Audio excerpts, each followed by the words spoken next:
Ay mga tingin, balita ko may bagong garage dito. Tara, tingnan natin. So dito sa room na ito, dito natin lalagay ang ating mga riding gears. Dito naman sa side na to, yung magiging helmet wall natin. So lahat ng helmet natin and magiging helmet natin lalagay natin dito. So sa ngayon, yan pa lang yung mga nailagay natin, tatlo pa lang. Pero soon pupunin natin yan. Umorder na ako ng mga sabitan. Nilagyan ko pa yan ng backlight ng ilaw. So ito yun. Yan, para mas maganda. So arrangement niyan, siguro mga around 20 helmets ang malalagay natin dyan. Tapos nagpalagay ako ng track lights sa ceiling para maganda. Ayun yung magiging effect niya. And then dito naman sa side na to, parang wardrobe, di ba, itsura. Kasi dyan natin ilalagay yung mga riding jacket natin. So medyo malutulong na dito. Yan, safe jackets natin. Dito na lalagay siguro yung mga jackets. Tapos dito sa side na to, yung mga imprint customs riding jersey natin, yung mga long sleeves. And sa baba, yung mga riding pants natin. Ito meron tayo dito, SPLS riding jackets. Tapos sa ibang part, yung mga riding boots natin dito sa drawer dito, mga accessories natin dyan. And sa gitna, kaya mahaba siya kasi dyan natin nalagay yung one-piece full racing suit natin. Kasama na rin dun yung Aero. Yung Aero, isa sa pinakabagong brand ng SEC Moto Supply. Nakiligilan na siya na brand niyan.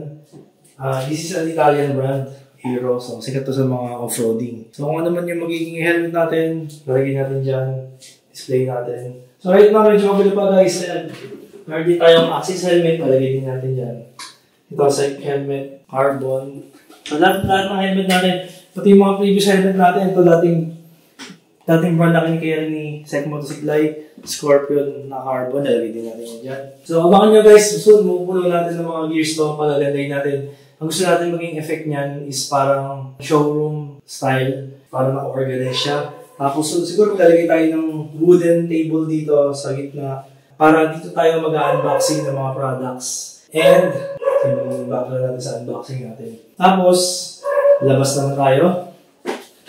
Pakita ko na sa inyo yung magiging lagayan natin ng ating mga motor. So, ginawa ko dito minimalist lang. So, makikita nyo, puro halos all white lang ng mga nakalagay dito. So, buksan natin yung mga lights. So, sa ngayon, naglilipat pa lang tayo. Hirap maglipat ng maraming motor na isang biglaan. So, pakunti-kunti lang muna. So, pakita ko sa inyo yung mga motor natin dito. Meron na itong ADV 160 2023. So, makikita nyo, para siyang display ng motor kasi tama yung isip nyo. So, magbibenta tayo guys ng motor. At may mga tropa rin tayo na gusto magpabenta ng mga motor nila. So, pwede rin i-display dito. Kung kayo, nagbibenta kayo motor, sabihin nyo sa amin. Kung gusto yung bumili ng motor, pwede rin kayo mag-message sa amin. So, right now, meron tayo dito 2023 EDV 160. So, may benta to for 160K. Dito naman, meron tayo ng Raider 150 Fi. So, kakakuha lang natin ito. So, di ko alam kung for keep na ba natin to or kung may mag-offer, di natin masabi. Pero right now, gamitin mo natin to. Kakakuha lang natin ito. So, ito yung pinaka-latest addition natin sa garahe. And dito naman sa side na to, ay meron tayo 2021 Yamaha T-Max. Pero ito yung version na Tech-Max. So, yung Tech-Max version, yung motorist yung windshield niya. Tapos meron siyang cruise control. Medyo madumi lang guys kasi ginamit natin ito nung umuulan, hindi pa nalinis. Tsaka yung special dito, yung kulay niya, ano siya, glossy gray or power gray.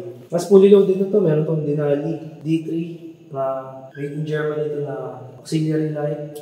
Tapos merong quad lock, cellphone mount, Malossi na CVT, grade full Malossi. Ano pinakamaganda rito yung exhaust nito, Terminioni carbon and titanium exhaust na dito.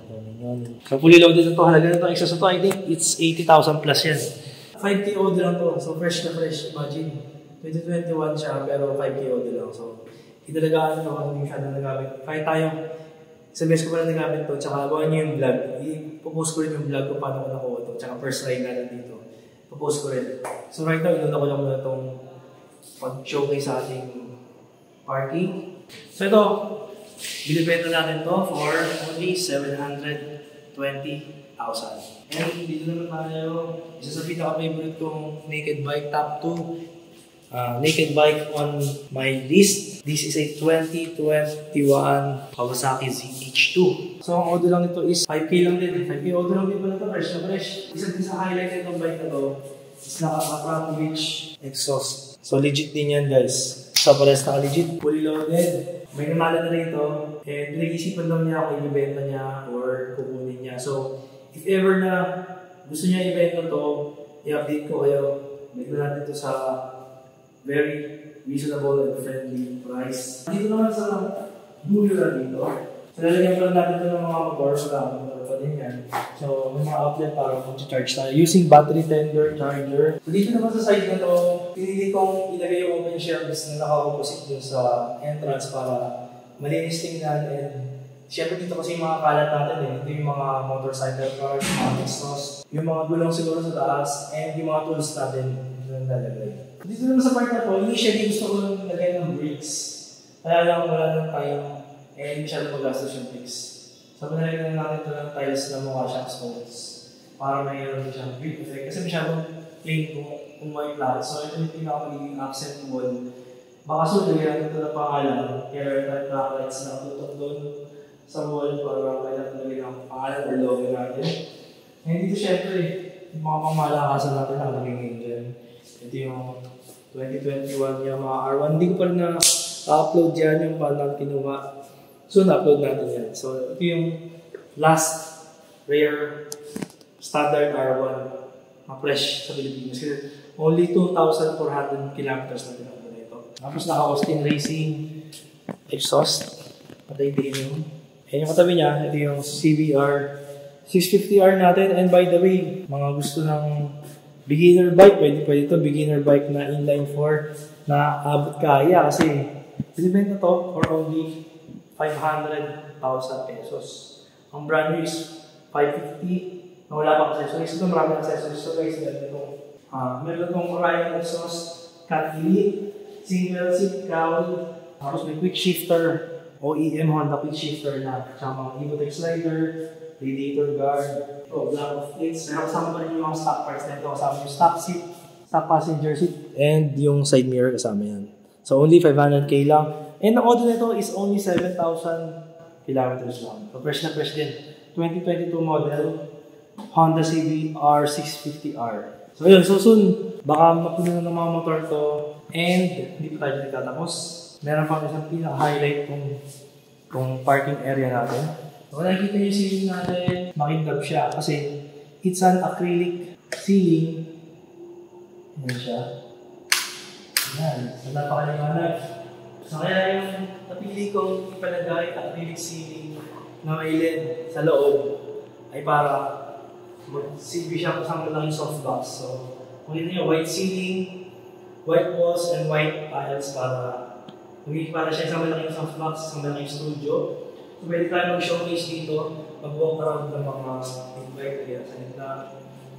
So, magiging open lang yung gitna para mag-walk around tayo. And kung mag-install tayo ng mga exhaust, o mga parts, accessories, mga build series natin, siguro dito natin gagawin sa gitna. And siguro Victoria, dito rin. So, baka guys, ang ating napaka-exciting na mga content na darating. Excited na ako, matagal kong hinantay itong matapos itong garahe na ito. Upgrade na, malalevel up na yung quality ng videos natin, ng vlogs natin, mga builds natin. Dahil nga sa magandang lighting effect na itong work area natin. So ito yung magiging working area. So abangan nyo guys ha. Thank you.